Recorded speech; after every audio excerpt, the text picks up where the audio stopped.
In this video, we'll teach you how to fix SuperBox blue screen problem. So there are a few fixes for this problem and one of them might work for your case. So let's start with the most common one. First of all, check the HDMI and TV input. So you need to just unplug the HDMI cable from your SuperBox and TV and plug it back in firmly. You can also try a different HDMI port on the TV. Make sure that TV input is set to the correct HDMI source, and if it's possible, test with a different HDMI cable. Another fix is restart everything, unplug SuperBox power cable, unplug TV power, wait 2 to 3 minutes, plug TV back in, turn it on, plug SuperBox back in, and power on.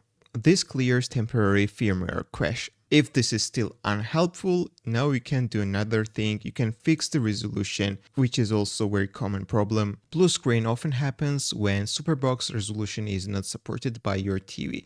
And you can try this. Turn on SuperBox, on remote press settings blindly, then you need to press down 3 times, then OK, down 2 times and OK. Wait 5 to 10 seconds, and this usually switches resolution to 1080p, which most TV supports. If that doesn't work, repeat but press down 3 times again to cycle resolution. So if all of these are still unhelpful, you can try to use the different TV, and if SuperBox works on another TV, your original TV has a resolution or HDMI compatible issue.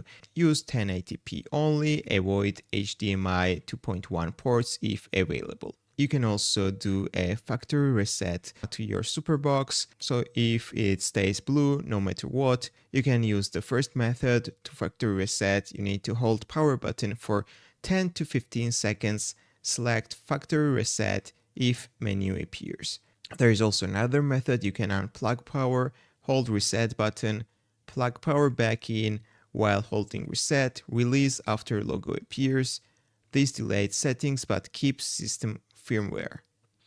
And the last thing, the worst case is firmware corruption. So this happens when blue screen shows immediately, there is no logo, there is no response to reset. That means firmware may be corrupted and requires official SuperBox firmware flash or seller replacement. And when it's likely hardware failure, blue screen on every TV, no logo ever appears, HDMI cables confirmed working. So these are the methods how to fix your blue screen problems on the SuperBox. If this video was helpful for you, don't forget to click the like button and don't forget to subscribe.